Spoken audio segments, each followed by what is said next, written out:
پیدا ہوتا ہے، ارے اولیاء کی محفل میں جائے گا شرک ہو جائے گا، اولیاء کی محفل میں جائے گا بدعت کا مرتکب ہو جائے گا، اولیاء کی محفل میں جائے گا گنہگار ہو جائے گا، اولیاء کی محفل میں جائے گا ایسا شرک کر بیٹھے گا کہ آخرت میں کبھی چھٹکارا نہیں ملے گا، اللہ کے پیاروں کی محفل میں جائے گا، ارے یہ تو میلاد منانے والوں کی بھی محفل ہے، یہ تو حضور کو پکارنے والوں کی محفل ہے، تو یا رسول اللہ صلی اللہ علیہ وسلم کے ترانے الاپے گا، کونین کے والی صلی اللہ علیہ وسلم کو پکارے گا، ان کو پکارنا بھی تو شرک ہے، ان کی میلاد منانا بھی تو بدعت ہے، تو یہ وسوسے کون پیدا کرتا ہے؟ میں کہا کرتا ہوں وہ وسوسے جو انسان کو نیکی کی طرف راغب نہیں ہونے دیتے، جو انسان کو مسجد میں آنے نہیں دیتا، وہ شیطانی وسوسہ ہے، اور جو آ جائیں ان کو دین میں آگے بڑھنے نہیں دیتا، یہ خناسی وسوسے ہیں، یہ وسوسہ ایک خناس ہے، یہ خناس کا وسوسہ ہے، وہ شیطان کا وسوسہ ہے، شیطان مسجد میں آنے نہیں دیتا، جو آ جاتا ہے اسے روحانی ترقی سے روکنے والا کون ہے؟ خناس ہے، خناس شیطان ہی کی ایک صورت ہے، خناس شیطان ہی کی ایک صورت ہے جس میں وہ متشکل ہو کر آتا ہے،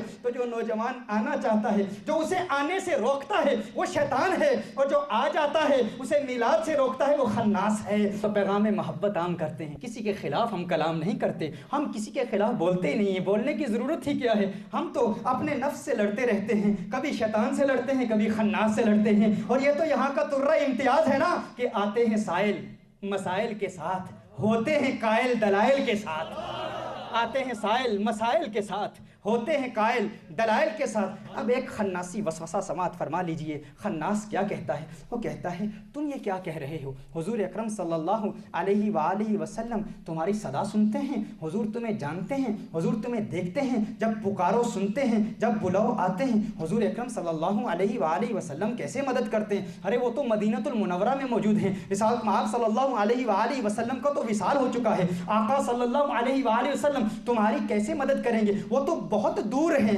بہت دور ہیں، اور تم تو یہ کہتے ہو کہ حج کی اس پیارے سفر حاضری مدینہ منورہ اور میرے آقا صلی اللہ علیہ وسلم کی بارگاہ میں حاضری کے اس نورانی اور اس پیارے سفر کی روح کا پہلا حصہ کیا ہے؟ پہلا حصہ یہی ہے کہ آقا سنتے بھی ہیں، دل کے خیالات جانتے بھی ہیں، ہمارے اعمال دیکھتے بھی ہیں، تو خناس وسوسہ پیدا کرتا ہے، ہرے ہرے شرک ہو جائے گا، وہ کیسے جانتے ہیں، وہ کیسے دیکھتے ہیں، وہ دل کے خیالات کیسے جانتے ہیں، وہ تو تمہارے ظاہری اعمال کو نہیں جانتے، دل کے خیالات کو کیسے جانتے ہیں؟ تو آئیے اس خناس کے وسوسے کا ازالہ کر لیں۔ وسوسے کا ازالہ کیسے ہوتا ہے؟ صحیح بخاری کی حدیث ہے، متفق علیہ حدیث ہے، بخاری میں بھی ہے مسلم میں بھی ہے، سیدنا ابو ہریرہ رضی اللہ تعالی عنہ روایت فرماتے ہیں، عن ابی ہریرہ رضی اللہ تعالی عنہ ان رسول اللہ صلی اللہ علیہ وسلم قال هل ترون قبلتی ہاہنا فواللہ ما يخفى علی خشوعکم ولا رکوعکم۔ حضور اکرم صلی اللہ علیہ وآلہ وسلم نے ارشاد فرمایا، سیدنا ابو ہریرہ رضی اللہ تعالیٰ عنہ روایت فرماتے ہیں،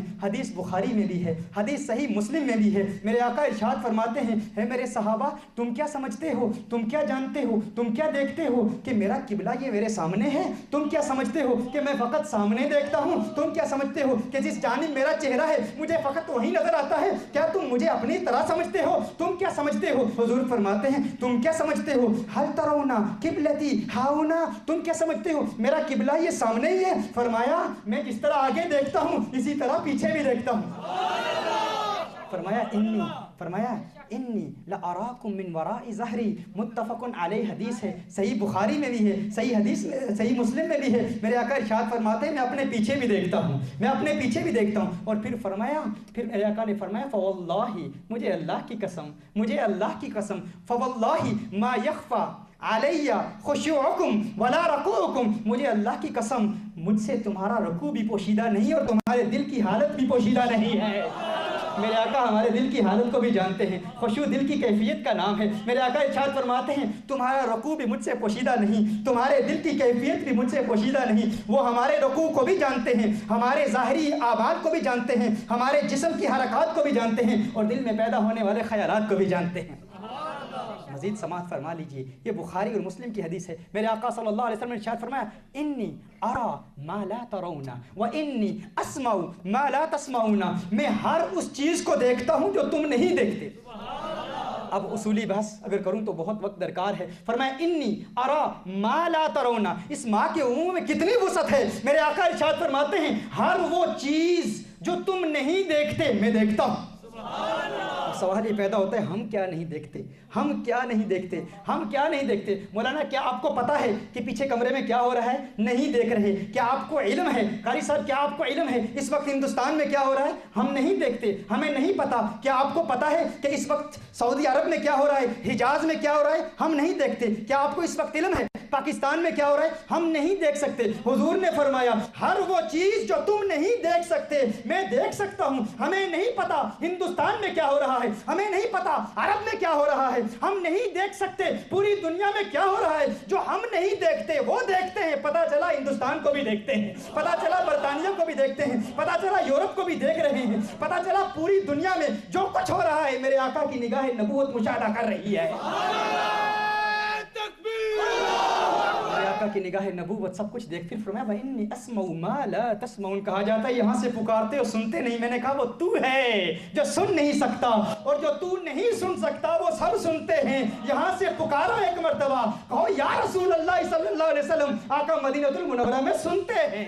میرے آقا صلی اللہ علیہ وآلہ وسلم ارشاد فرماتے ہیں، سنن الترمذی کی روایت ہے، ترمذی کی روایت ہے، امام دارمی نے بھی اس روایت کو اپنی سنن میں نقل کیا، سنن میں روایت کیا، امام احمد بن حنبل نے بھی اس روایت کو اپنی مسند میں نقل کیا۔ میرے آقا صلی اللہ علیہ وآلہ وسلم قرآن کریم کی ایک آیت کی تفسیر بیان کرتے ہیں۔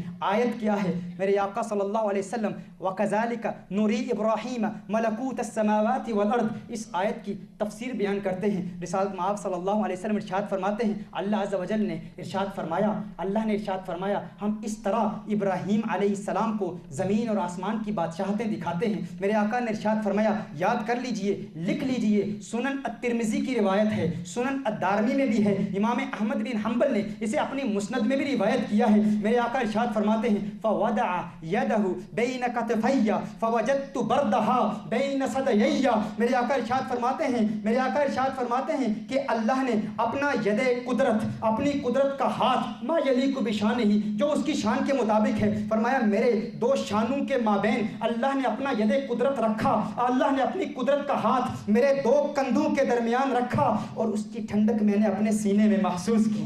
حضور ارشاد فرماتے ہیں اس کی ٹھنڈک میں نے اپنے سینے میں محسوس کی، اور جب ٹھنڈک سینے میں محسوس کی تو میرے آقا صلی اللہ علیہ وسلم نے ارشاد فرمایا اس کا فائدہ کیا تھا، اس کی تاثیر کیا تھی، اس کی طاقت کیا تھی، اس کی برکت کیا تھی؟ فرمایا فتجلی لی کل شیء وعرفت، فرمایا ایسا چانن ہو گیا میں نے سب کچھ دیکھ لیا، ایسی روشنی ہوگی کہ میں نے سب کچھ دیکھ لیا۔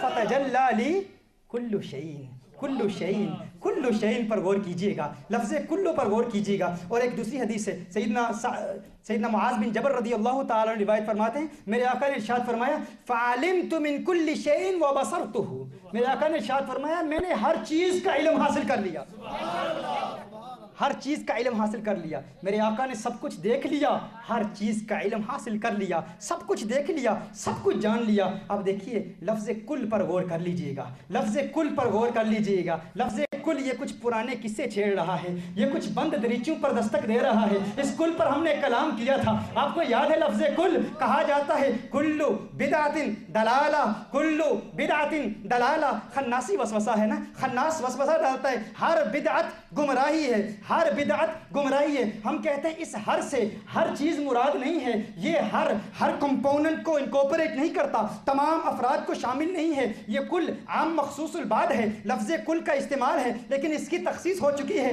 کل ہے، عام ہے لیکن مخصوص البعد ہے۔ کہا مخصص کہاں ہے؟ ہم نے کہا صحیح مسلم کی حدیث ہے، حضور نے فرمایا من سن فی الاسلام سنتا حسنتا فلہ اجرها واجر من عمل بها الی آخر الحدیث۔ میرے آقا نے ارشاد فرمایا جس نے اسلام میں نئی چیز ایجاد کی اسے ثواب ملے گا، جو اس پر عمل کرے گا اس موجد کو اس عمل کرنے والے کا بھی ثواب ملے گا۔ میں نے کہا حضور نے اس حدیث کے عام کو مخصوص کر لیا، اس کی تخصیص کر دی۔ حضور اکرم صلی اللہ علیہ وسلم کی حدیث سے، حضور اکرم صلی اللہ علیہ وسلم کے اپنے فرمان سے اس حدیث کی تخصیص ہو جاتی ہے، اور یہی رائے ہے ہمارے علماء کی۔ کہا گیا کل بدعت دلالہ، ہر نئی چیز گمراہی ہے، ہر نئی چیز گمراہی ہے، ہر نئی بدعت گمراہی ہے۔ ہم نے کہا تھا اس ہر سے ہر چیز مراد نہیں ہے، یہ ہر ایک کو شامل نہیں ہے، کیونکہ میرے آقا نے خود تخصیص کر دی ہے، میرے آقا خود مخصص ہیں، آقا کی حدیث خود مخصص ہے، تخصیص ہو گئی۔ پتہ چلا کچھ بدعتیں اچھی بھی ہوتی ہیں، کچھ بدعتیں بری بھی ہوتی ہیں۔ اگر بدعت شریعت سے ٹکرائے نہیں تو اچھی ہوتی ہے، اگر شریعت سے ٹکرا جائے تو بری ہوتی ہے۔ اور حضرت عمر فاروق نے تراویح کے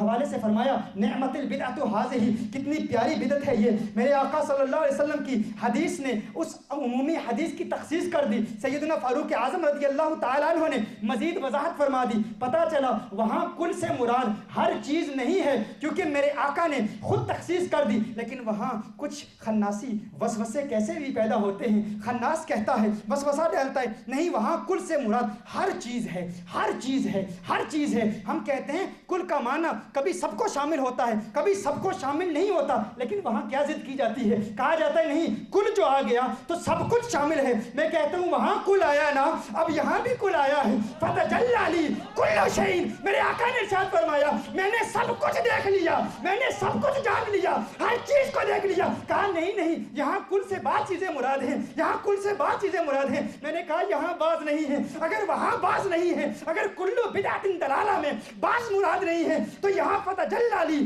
کل شیء میں بعض مراد نہیں ہے۔ یعنی میرے آقا فرما رہے ہیں کہ اللہ نے مجھے بعض علوم غیبیہ کا علم نہیں دیا، فتجلی لی کل شیء، اللہ نے مجھے علم غیب کلی عطا فرمایا۔ یا نبی سلام